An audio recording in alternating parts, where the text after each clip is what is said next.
Good evening and welcome to Art Talk. I'm Laura Womack, your host. Jen McHugh is our technical director. Hi, everyone. Dina Bocher is our producer. Red-winged blackbirds, cherry blossoms, country bridges, foxes in the moonlight.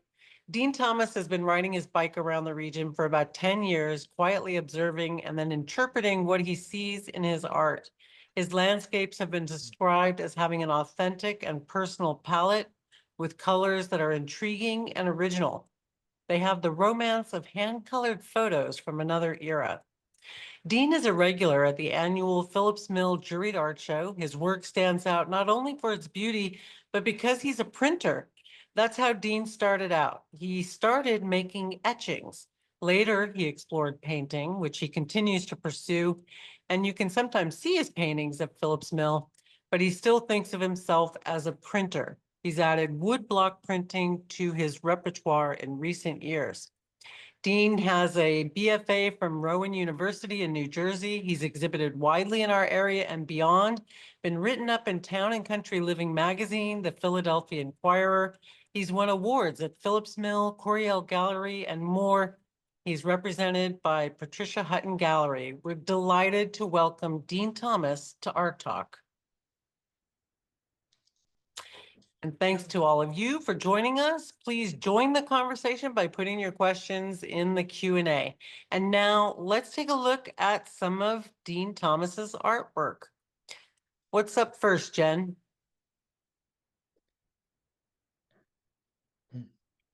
Okay, tell us about this, Dean. Sure. Oh, this is very near to where I live. This is the 3 Mile Run Creek. This was the first oil painting I did this year, actually. So it's an area I've done a lot of painting in. This is actually behind my in-laws' house.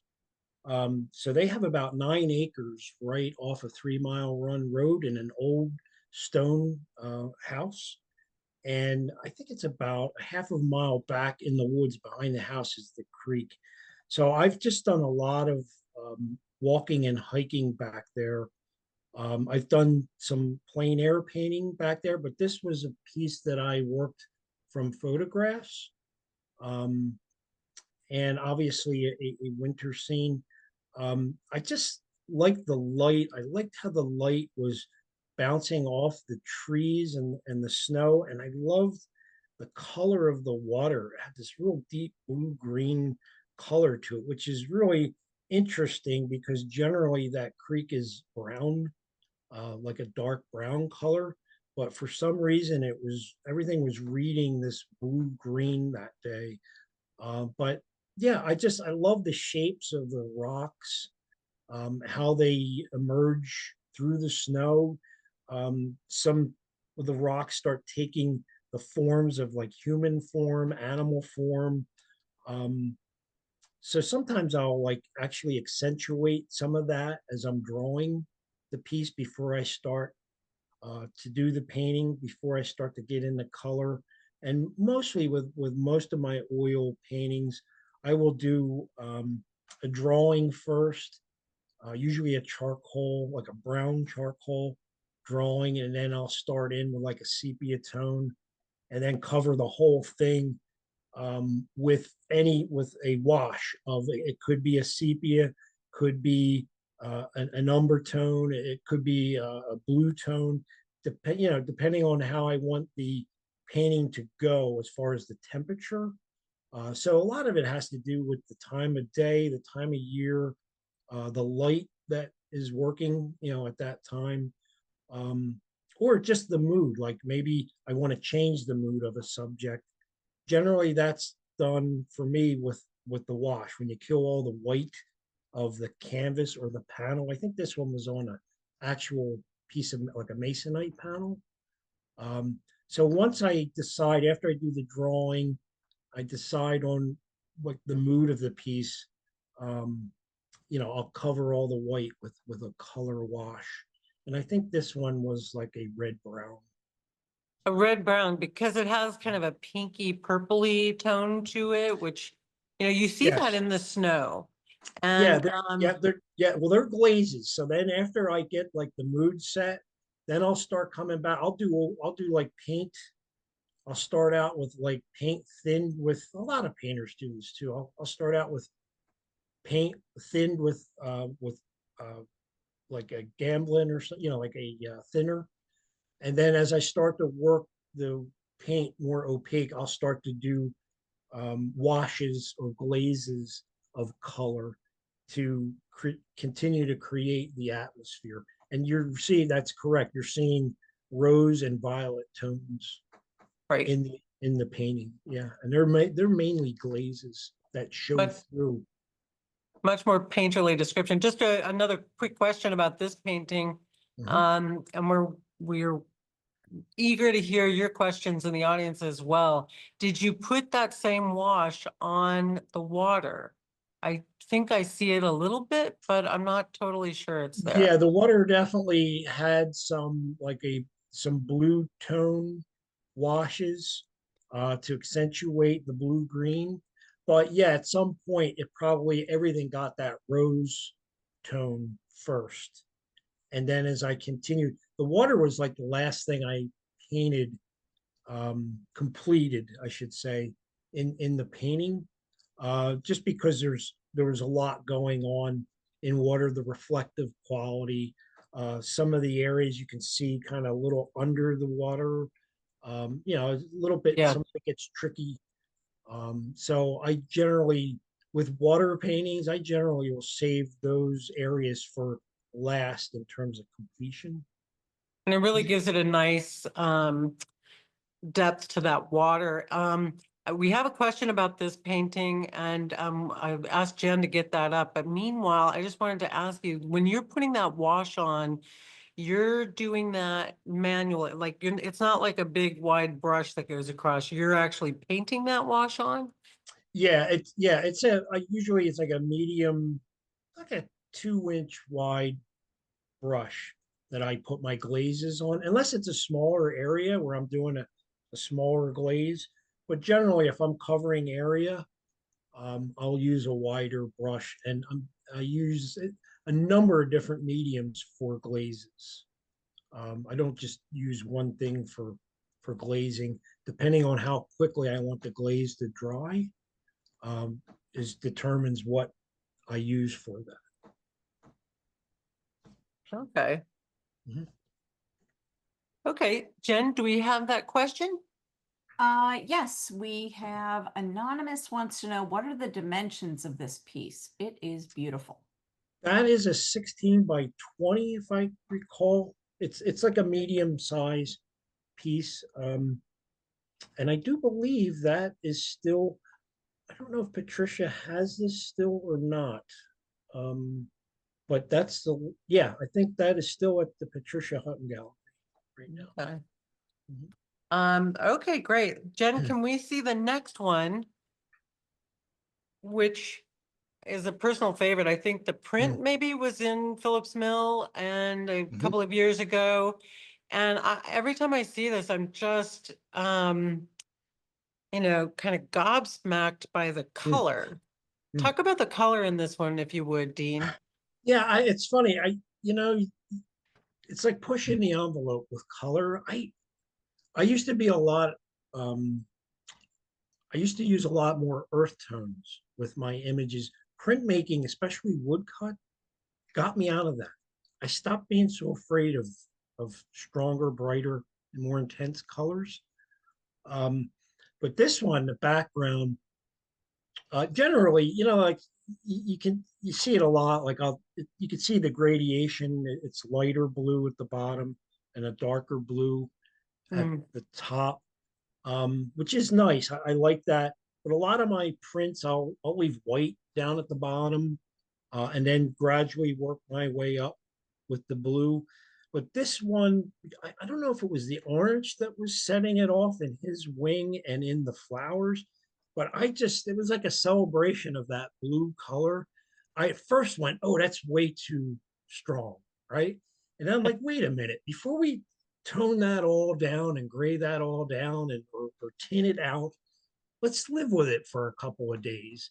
And this one actually, I did this like most of my woodcuts. I do a watercolor first. That's my study is an original watercolor. I generally don't show those anywhere either. Um, and that the watercolor was much like this. It was strong blue and no white at the bottom. Because originally I was thinking, oh, I'll just have it come white and then gradually a pale blue up. But for some reason, I was just into that color, thinking about all the orange that was going to show up in the painting. And I just went heavy with it, which isn't usually what I do with watercolor, because once you set it, it's hard to retract in a watercolor. So I was almost thinking I might have to do it over again. And I ended up going, no, like, I like this. Let's continue with that. See how the flowers look off of it. And the more I did it, the more I liked it. The more I thought, no, this is the way this needs to go. And it really has. This is one of the images, the Kingfisher that came before this, was where I really started to push the envelope with color. And so this one, it was easier to land in that spot of, hey, I don't care if there's people out there that think it's too bright or too much color, or too strong. Maybe it was just me being that way because of my past, and my not wanting to use a lot of bright color. Ooh, so that's an oil painting. This is I think Jen is she's searching for either Kingfisher or the picture. She's got the two together. So we're going to give her a minute by that. I just want to react to what you're saying, Dean, because it's so funny that you say that you were doing more brown tones, sepia tones.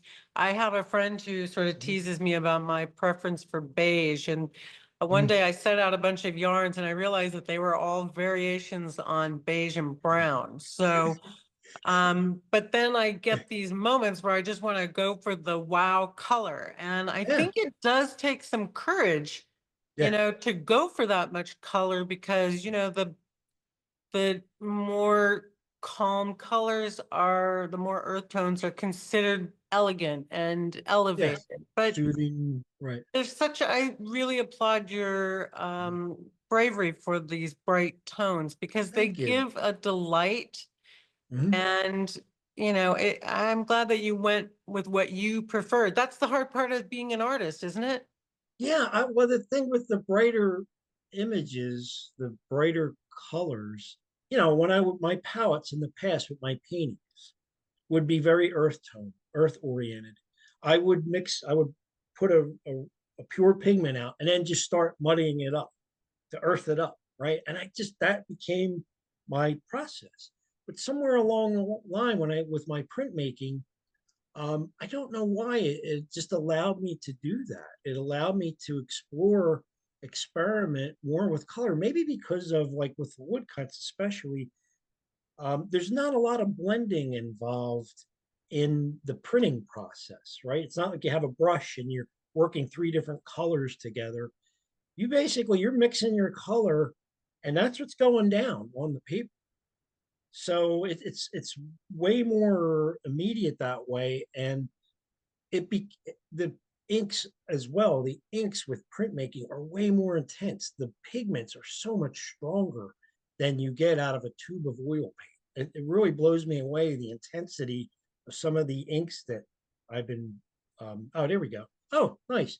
So yeah, so there you have the oil painting on the one side and the woodcut on the other side. And the other thing cool I like about this too, obviously, is the opposite image. When you pull a print of something, you get the opposite, which is another thing I've always loved about printmaking. To me, it adds to the challenge. Just how you see things goes all the way back to my days in like high school or middle school. One of my first art teachers, with our drawing, she said, if you're not sure about something in your drawing, put it in the mirror. Look at it in the mirror, and whatever mistake you might have made or whatever's out of whack, it'll immediately avail itself. And she was absolutely right. So I always love seeing my images one way and then the other. It tells me where I'm at with my composition, with Yeah. my drawing, because to me that's a big part of the prints, as not as much with my paintings, is the design factor. Like it's an Well, actual design. Like I'm sitting down and creating a design, not just a painting of a landscape of a place. This right. is actually like something I'm designing, like every flower, every reed, it has to be in the right spot. Like I spend a lot of time designing these before I actually start to carve them, before I'm ready to turn it to start making it into a print. I'm Same gonna with the come back. engraving. Too. We have some of that process later, and I really, we're gonna look at some more prints, so I really appreciate that. Um, right now, let's take a look at a couple of more of your paintings. Jen, slide number 7. Sorry, folks, it's another stream, but it has just such a different quality of light and a different palette that I think it's interesting to look at in this context. Mm. Yeah, so that is the Cutalasa stream, and this is a few years old. Um, this was at the Patricia Hutton Gallery that went pretty quickly. Um, the color was similar in the water in this one as to the last one, but this one was a challenge. I actually started this drawing several years ago, and one of those it ended up on a canvas, and I just walked away from it. It just was I wasn't feeling it. I don't know if you ever run into that with your work, but I just I it was like an initial burst. I did the drawing. I had this vision, this thing in mind, and it's somewhere along the way it just kind of left me. So I just walked away from it. And I literally stored it in one of my cabinets with other many canvases that don't see the light of day. And, every once in a while, it's fun to go back into the mistake bin and see when I'm looking for new ideas. It's so cool to pull something out from 4 years, 5 years ago and get a completely different perspective on it. And I did that with this. And I went, oh, like, yeah, this one, I remember this.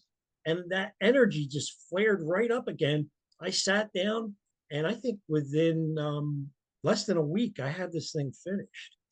And it was just sometimes it's just timing and your mindset, where you're at in your life, maybe. I don't know what made me walk away from it at the time, why I lost that initial surge of energy, but came back, and I was really happy with the final result of this. And it was kind of a little bit of an influence, I guess, of some of the New Hope school artists, the laurels in the snow along the creek side, all the Nunna makers and um, all those images that that the New Hope School did.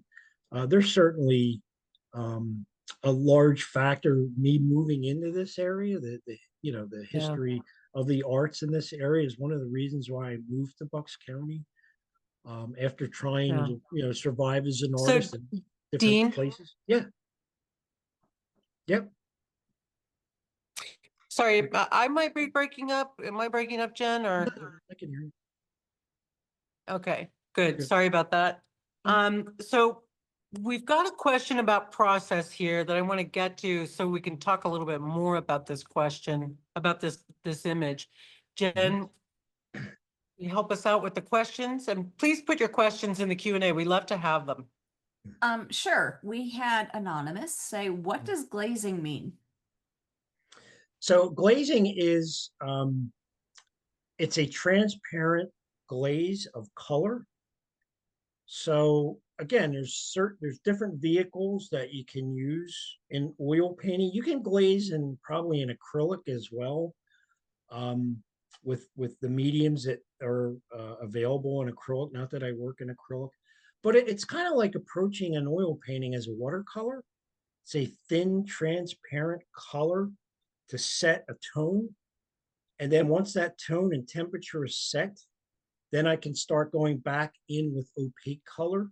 And the neat thing about the opaque color, when it interacts with the glaze affects the color that you're putting down. So if you put a rose glaze down on a painting and then start applying, say, white, blue paint, or that rose is going to affect that color.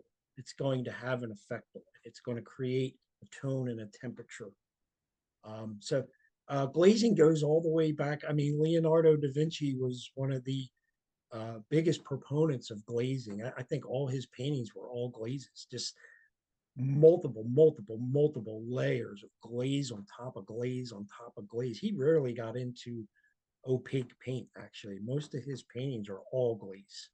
I'm a mixture of both of the two, but you know, they're nothing new. It's been going on for, you know, centuries in the arts. But to me, it's a very, I enjoy. I actually, it's funny. I was doing a lot of murals and interior household paintings for clients, starting probably in the 80s, a lot in the 90s and early 2000s when it was really popular. I made a lot of money doing that, and you know, traveled around in some of these really big homes in like Villanova and you know, the suburbs outside of Philadelphia. And that's really where I started to get into glazing, because you're working on such a large area. I had to get color down fast. And in order to do that, it made sense to do it in a transparent vehicle, in a glaze, and then work from there. Just covered a lot of space fast. Okay. And so I started to do that a little bit in my paintings. And next thing I know, I'm like, wow, I should do this more often with my oil painting and water. But watercolors like that, right? You're putting thinned out color with water on top of thin color on with water, and creating transparencies, one color on top of another to get different colors, right? Like if you stack up 3 or 4 different colors on top of one another, and you're seeing that fourth color show through the next 3, you're creating a whole, like a dimensional thing. It's like, it's not just flat. It becomes, it has a life to it. It breathes, right? It has like a Yeah. glow to it. I And think that's so fascinating. I think that is, when I was younger, I could never understood Rothko, but I think he did a lot of building up color. And when you see it in person, they do glow. So yeah, totally get what you're talking about. Jen, we've got a question about Dean's history as an artist. Hmm. I think that's a good transition question. okay. is, and- As Uh, I've oh, been, Dean, we're gonna, sorry, Dean, we're gonna go to the audience and then we're gonna let you talk some more. okay.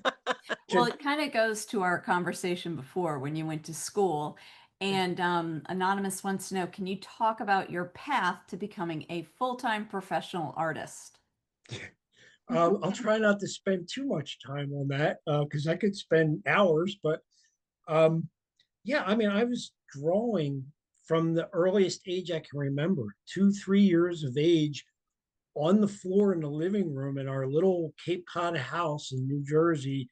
And my father was a photographer for DuPont, and I would draw on the walls in the house, which of course you can't do that. I would get spanked. And so but I kept doing it. And so finally my father started bringing home reams of paper, and I would just sit there and draw the craziest stuff. Like I remember like pilgrims with spacemen, and, you know, football players hanging out with soldiers, and this, whatever popped into my head, I would just draw the versions of the Last Supper, like just whatever popped into my head, I would just sit there and draw and draw.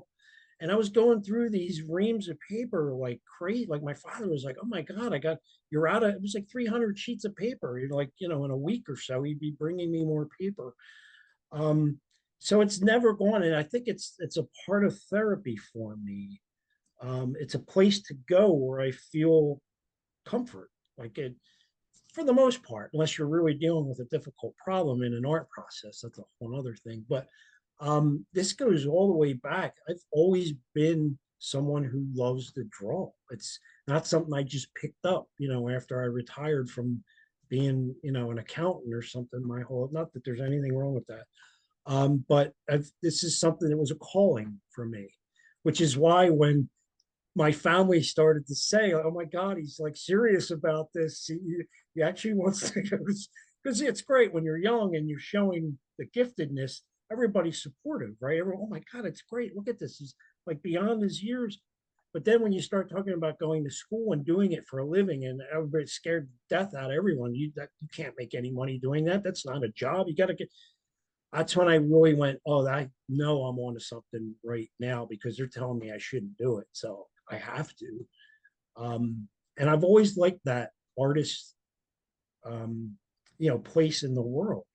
Just like that nonconformist mentality. Like anything to me that's a part of culture of our TV culture or whatever, I oppose it. You know what I mean? Like if the world's telling you you should do this, you should do that, right? Like that's how I've lived my life. Like I don't want to be adjusted by the outside world to fit some sort of paradigm, right? I want to be like my own person. And what a great way to do that by being an artist. Like it's not an easy thing too, to stay relevant at it for yourself, right? Yeah.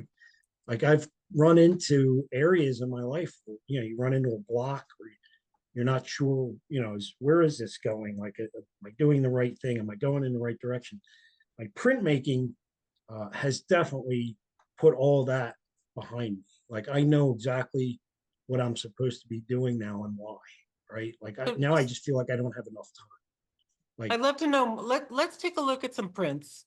mhm. And then I want to dig into that because I think the early exposure to all that paper and the drawing, it's interesting, but we need to look at some art. One of my favorite engravings. This goes back a little ways. I've done different variations on it. And this is another one of those where I was like, this is a little crazy. He's like floating in space. Like when I first drew this, I was like, oh, I got to draw a water line or something. Like, no, no. That less is more sometimes. Let the person's mind finish the sentence, right? Like I don't have to be literal about everything. And I love the idea of the snapping turtle. It's like it can be one of the most fierce, grotesque creatures on the planet, right? Like not too many people have pet snapping turtles. I actually have gotten some really bizarre reactions to it by some people. Like, why would you do a drawing of that? Like, oh, it's hideous. I love. What? People say that to you? I've had people question the subject matter. Yeah, which again tells me I'm on the right track when I'm getting that. When this first showed at the Phillips Mill, I got a couple people came up and were like looking at me like I had three heads. Why would you pick this as a subject? Maybe they had a bad experience with the snapping turtle. I don't know. But I grew up in New Jersey near the Pine Barrens. And I spent all my early artwork as a professional artist started in the Pine Barrens. And this is a direct result from that experience. That flower is called a dragon mouth orchid. It's rare. It only exists in South Jersey, in the Pine Barrens. And I thought, all right, we got a dragon mouth orchid and we've got a dragon with a shell. And just like, I loved everything about that. But when you take a canoe or a kayak back in those streams and all those streams back there, you see them, you see blue herons, you see so much wildlife. And I would just get lost back there. I spent all my time, I would just drive there all the time. And then I would ride my bike there, which was not a short ride for me. It was about 30 miles one way. And that was where my art life was centered, in the Pines, which is what helped me pick the school I went to, because that school is just on the outskirts of the Pine Barrens. And from school, I would ride my bike right into the woods and just. Dean, I think this is so interesting because yes, you're right. I think you're successful that the viewer does fill in the water. He's swimming. But there's another layer that I think is kind of interesting too. It's almost like he's floating. because the water lines aren't Yeah. there. And there's Yeah, something magical about that. I feel the weight of him. I actually feel the weight of that suspended in midair, right? Even though you know he's in water, he's a water animal. I felt the weight of him without any reference to water, and I really enjoyed that about it. It's a pretty good sized piece too. And the one thing I like about the technique of the engraving, um, most of my engravings, not all of them, but most of them are just one plate. They're engraved in acrylic. They're not zinc plate or copper plate like most traditional engravings and etchings are.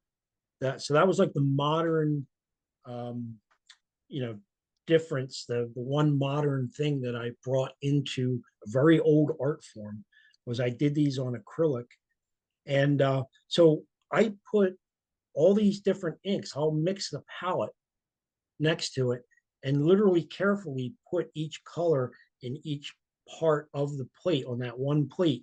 The French call that process à which is multi-colors on a single plate. And that's something I learned at school. My professor, Dr. Herbert Appleson, who still teaches as a printmaking professor, God bless his soul, he's in his 80s now. He's probably mostly responsible for me becoming a printmaker. Even though I had it in me, he saw it. Like he grabbed me when I had intro to printmaking. I was kind of like, I kind of rather be drawing and painting. And he just grabbed me and got me into it and was like, I still see him. I just had lunch with him not too long ago, and another professor of mine, Daniel Chard. And I love spending time with him because he takes all the credit for what I'm doing. And I give it to him. Wonderful. It's Yeah. great that you still have that relationship. I love it. Yeah, I think Jen is pulling up some of the process pictures. Yeah, so that we can have a good idea of Yeah. what we're doing here. So that's a great shot. That's on my press. That's on my roll press. That is the plate fully colored and ready to print. That is right before I print that. Okay, and So then the Jen, very next, yeah, sorry, Dean. No, I was going to say the very next step is putting the wet paper oversized on top. Yeah, so there's the desk. There's my studio. That's the color palette. All my colors are mixed, and I'm getting ready to start administering that color into that plate.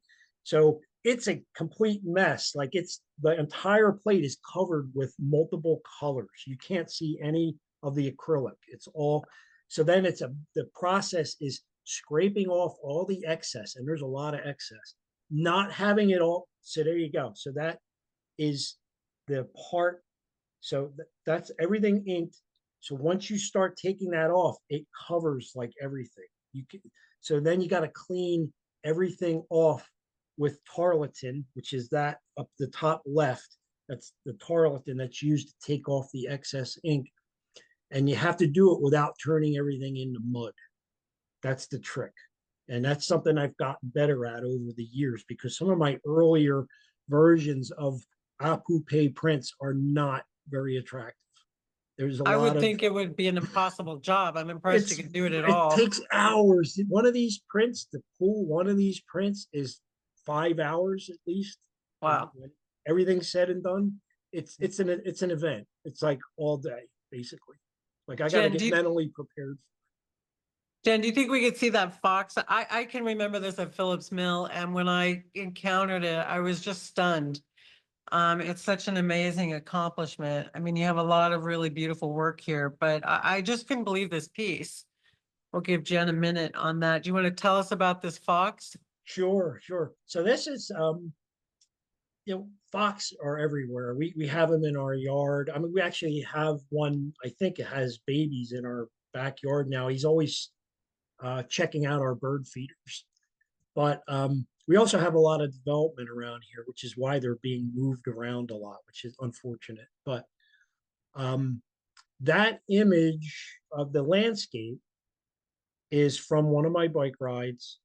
But the fox being a nocturnal creature, I felt I needed to put him in a nighttime setting, even though the image of the landscape is from the day. And then I thought, well, let's try it. You know, it's like you see a lot of people will put the moon in or something in a painting or whatever. I try to avoid that. I don't know why. It's like possibly if you don't do it right, it can become cliche. And minute I put that in there, I liked it immediately. And it was pretty easy to do because this is a three plater.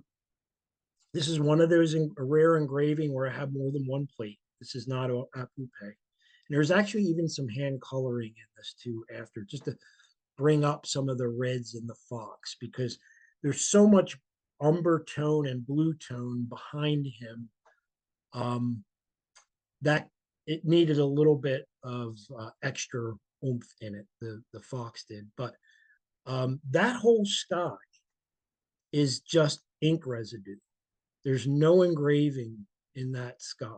All the engraving is in the trees and in the midground, like the tire tracks through the cornfield, like the old cornfield in the winter. Like, yeah, you've seen that 100 times.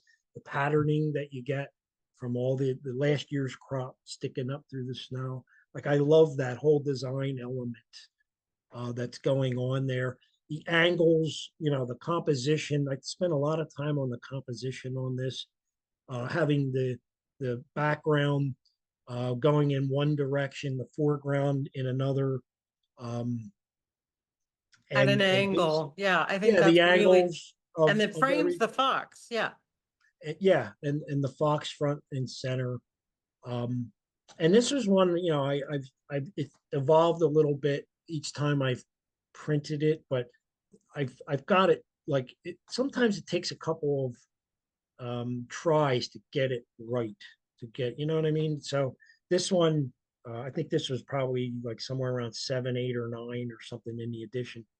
And I really felt at this point, I really had it down pat in terms of, but that sky, it's just heavy blue green across the top of that plate, and then just start wiping it off to the point where you don't take all of it off. You just take enough where, and I like some of the motion in that swirling motion is just from the tarlatan, working the tarlatan on the plate, and trying to keep it looking organic and not have it turn into something of a distraction.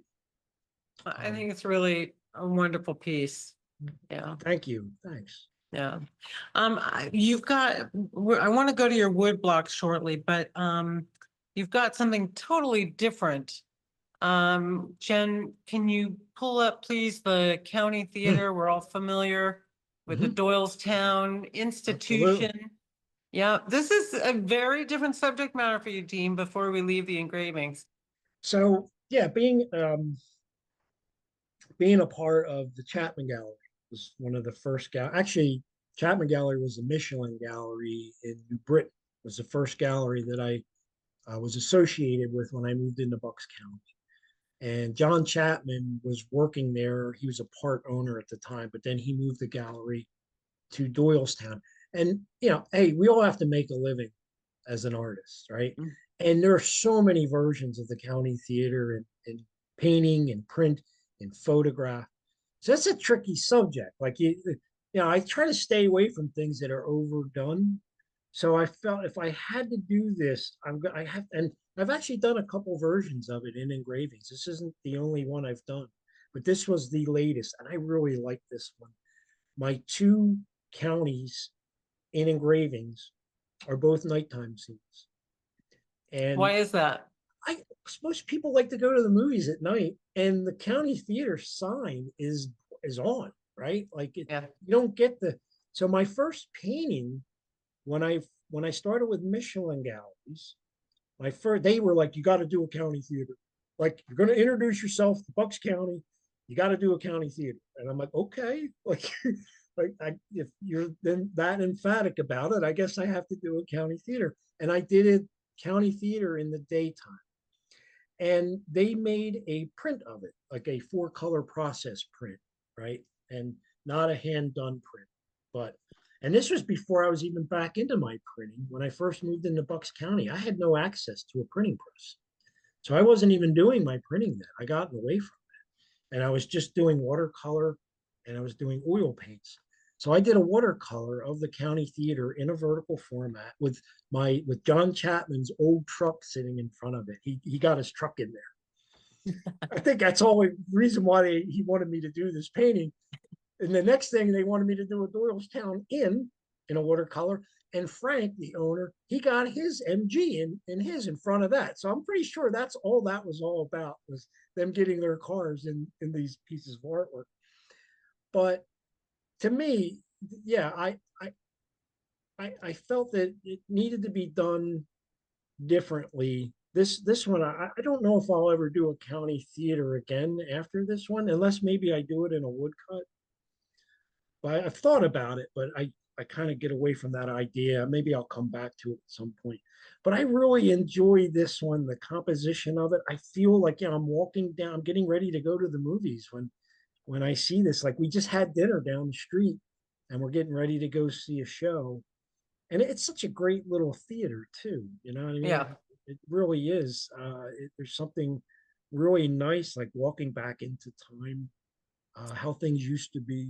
Like there's a lot of that still, I guess, in Doylestown, or enough of it that, I get the feeling that like the modern world hasn't completely eclipsed everything yet there. So I And kind Jen says, as Jen says, this one, it glows. I think it's that beautiful yellow. We do have a question from your gallerist. of, Jen, what does Patricia Hutton say? Okay. I Patricia just spoke with her says, earlier today.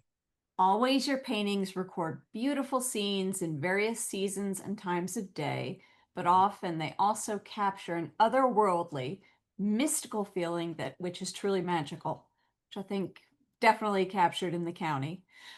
Do you plan this ahead of time by design, or does it surprise you when the painting takes you there to that special place? Yeah, paintings are kind of like taking a journey.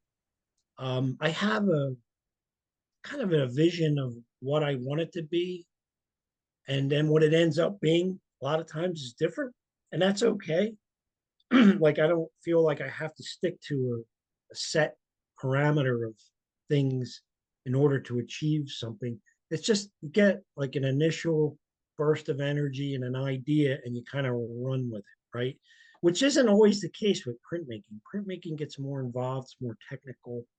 So with the painting, and by the way, I really appreciate Patricia saying that. She's been so much part of the reason why I still enjoy painting and feel successful at it. She has been with me through some changes in my painting style. It's funny, when I was with the Travis Gallery, I never really knew which way was up or down. I was um, in the midst of like some changes then too, and the collectors there would get angry at me. What are you doing? Like, you can't change your style now. This is what you're known for. And I thought that was just absurd. Like, that whole idea was ridiculous. And they're like, well, no, look at the New Hope School. Like, you can tell what a red field when you see it. You can tell. I'm like, yeah, that's true. I agree with that. But it doesn't mean they were like etched in stone in their minds about, how they wanted to approach each painting. Each painting is a different challenge. Like, almost looking at a white canvas. My one professor, painting professor, Jerry Monroe, God bless his soul, from school, he would always say, the beginning, you're staring down that white of the canvas. Like, that's your challenge. Like, your challenge begins, and don't be afraid, right? Because you sat there and looked at it for long enough that you might get intimidated and not even start, right? So, yeah, sometimes I feel like I was really true to the original vision, and that can be a really good thing. Sometimes you can really get a high from that. Other times a painting will go in a completely different direction, and I really enjoy that too. Sometimes, it doesn't always go the way that you want it, and it ends up in that bin that, it doesn't see the light of day for a while until you drag it back out. But I like, it's so fascinating to hear people's interpretation of your work. I'm always blown away by that because it's not always how I'm looking at it. And so if somebody sees something different in my work, I really enjoy that. That's like maybe one of the greatest gifts you can get as another person's insight. It makes you realize we are all individual, all different. The people really do see the world in different ways. Well, It's that's the important. conversation of being an artist, isn't it? Yeah. You're putting out there what you see and what you can represent, and the people who look at it are giving back to you what Mhm. they see in it. Yeah, because it's a visual language, right? To me, it's like it's okay to put words to it, but really, it's that first initial reaction, that guttural, visceral reaction, that is what you're after. That in other people, right? You want them, you want it to move them. You want it to like it moved you, right? And if that happens, then you know you're on the right track, I guess. Yeah. We're running out of time. We could talk to you forever, but we want to look at some wood blocks Mhm. if we can. Jen, what Absolutely. have you got for us? Oh, I recognize that. Yeah, me too. It just needs that little chop mark right there at the bottom, which we'll get to. Yeah, so this it's funny, this is near your home, but this is also near Phoenix Arts. And I don't know what it was. Something called me to that bridge. I drive over it all the time. I love supporting my local art business instead of buying everything online. If I can, like all my printing supplies I get from a place in Ivyland, I drive there, and my painting and paper supplies I get from Phoenix. So just one day, you go through life and you just like you almost blinders on, you're missing things. You're so busy, like I got all these things to do today. And something just spoke to me going over that bridge one day. I don't know what it was. It's crazy. So I parked up, went up the hill, parked, and I found myself walking down there. I'm like, I don't know what it is. It's probably nothing, but I need to go take a walk down there and see what's going on. And boy, if I didn't like was just surprised, I walked around and I felt like I entered into a whole different world. And 611, everything else that was there, it just that whole little area back there, that little like I don't know, it's like a little borough or something. Those old houses, it's like really cute. It's very charming. And this just was speaking to me. Like I went back, so I ended up going back multiple times, different times a day, different seasons actually. Because the first time I walked back there was in summer. I was like, well, I gotta go in the fall now. I mean, if because I love painting fall. I love doing fall imagery, and that's basically. It also reminded me of my childhood. That was the biggest impact, immediate for me, my gut feeling. We had bridges like this in a park that I grew up near. And I used to draw them all the time. I used to go down and hang out at the bridges and draw them. And immediately when I saw this, it took me right back to when I was like 8 or 9 years old. And it was just very strong feeling. And I knew immediately I had to do an image of it. And it ended up becoming a woodcut. Like wasn't even sure what I was going to do with it at first. But I was really pleased with the and I still feel like I'm learning a lot about the woodcut process, but that was the first successful landscape that I did. I have other landscapes that I've done. There was one in there, my first one. It's just like I don't know why I included it. I guess just if you find it, it's like a barn. It's like what not to do with a woodcut kind of thing. Like Well, we're not going to visit that. they're We're not not going all to visit that peaches. right now, Dean, Yeah. but there's Yeah. somebody else who was attracted to this scene as well. Jen, can you tell us about that? Yes, full disclosure, I own this particular print. Yes. And I remember seeing it at Phillips Mill, and immediately I was drawn to the orange. I love the orange and the yellow, but this is right by my house, and I've gone over this bridge thousands of times. And this is not the view you see. You go over it and you see that house in the background, and it's kind of pretty, but it's kind of, it's right by Edison Quarry and stuff. And this was I just totally appreciated an artist's view Mm. of something I see every day, but how they can see it in such a different way.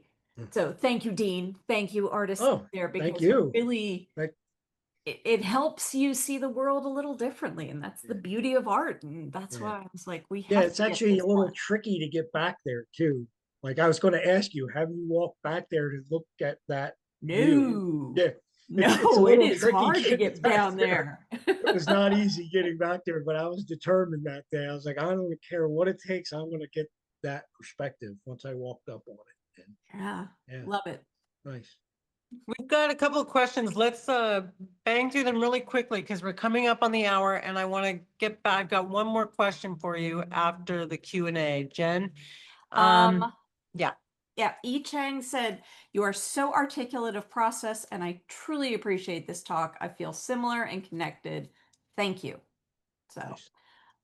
and then Ilza said, "Is that a framed thermostat or a painting on the wall over your right shoulder?" Which I was wondering the same thing.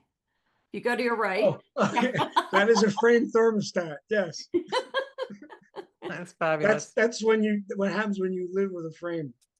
I And guess. that beautiful painting behind you is your painting. Yes. When we see you at the mill, people please ask your questions of Dean, but I just want to ask you finally to close out. Any thoughts between engravings and wood blocks? Do you prefer one? They both have their challenges to carve that. And maybe Jen, if you could flip through some of the process wood block pictures while Dean's talking, that would be great. There's the That's barn. yeah, that was the Yeah. barn. Yeah, I wouldn't say I prefer one over the other necessarily. Um, oh yeah, so that's actual the block. I'm transferring the drawing onto the block on that image before I go to carve it. And that is probably that's got all the reeds, so that is mostly green. I probably added a bluish tone because that's the bird's head. That's the kingfisher block. But yeah, um, I like being able to shift gears. I like being able to go because they're so different. There's a lot of similarities in the mediums. There's some, but yeah, there's the kingfisher block and the palette. All my all the stuff that I use, some of the inks and whatnot. But I just like being able, because I got to say, when I was just painting, when I moved into Bucks County, I moved here from out west. I wasn't having any success as an artist in Colorado because all they wanted was cowboys and Indians and like cactus paintings. It was really ridiculous. Like I was almost insulted. I brought in a lot of my really better work with my portfolio, and every gallery I went into 33 different galleries and they all said the same thing. It's a tourist thing basically, and people have a very an idea about what they want. They want cowboys and Indians when they go to Boulder, Colorado. I guess that's how it was back in the 90s anyway. I don't know if it's still that way, but um, you know, I was painting for a number of years here, and I won't say I got bored with it, but I was starting to get a little bit stuck. And that's when I realized I need to get back to my engravings. I bought a small press from a local artist, a small Faust Italian press, and it got me started, got me back into my printmaking. And boy, if there wasn't just a resurgence in me as an artist, not only of my printmaking, but of my painting. Like it allowed me to look at my paintings in a fresh way, in a new way, different perspective. And then the woodcuts, there's certain artists that were out there. This one guy, Gustav Baumann, has been an influence of mine as a woodcut artist. And I've known his work for years. And I've always said to myself, one day, one of these days, I'm gonna do that. I'm gonna get into that. There's all these excuses that kept me from it till I finally just said, there's no excuses anymore. We're doing that. And I basically just learned how to do it on my own. as simple as doing one single block of black and white woodcut and went from there. All right, how would we do it with color now? Well, it can't be much different than doing it as a color engraving with multiple plate. It's just multiple block. So it's really just keeping everything in registration.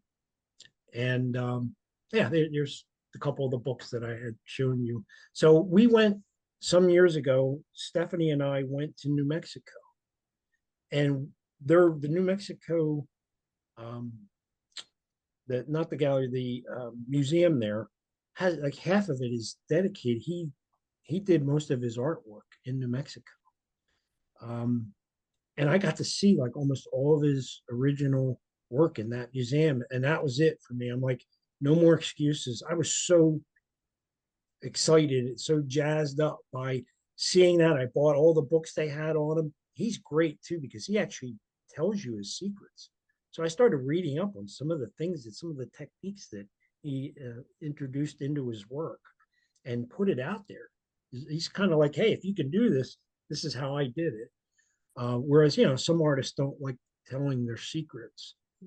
Yeah. And He's amazing. Yeah. oh my God, his work, Yeah. it blew me away. And they're small. Most of his work is small and it's so powerful. Like they just jump off the wall. And talk about color, right? No fear of color. That partly is too what made me think you got to start becoming a little more courageous with your use of color than you have been with your paintings. That's And it's worked. fabulous. Yeah. Dean Thomas, what a pleasure it always is to talk to you. Thank you so much for coming on Yeah. Art Talk. Laura, thank you. And Jen, thank you so much for having me. I really appreciate it. And thanks to all of you in the audience for joining us this month. I know it's a holiday month. We really appreciate you coming out for us. And for Dean, next month, I hope you'll join us for clay sculptor Sean Campbell. She's this year's honored artist at Phillips Mill Community Association. She also has a nature influence in her work. I know you'll enjoy that. Thank you so much, Jen McHugh, for all you do for the show. You're welcome. Glad everyone could be here. Thank you very much, Dean. This was fun. Thank you, Jen. Appreciate it. We'll talk soon. Mm-hmm. Thanks to Dina Bocher, our producer. I'm Laura Womack. Good night.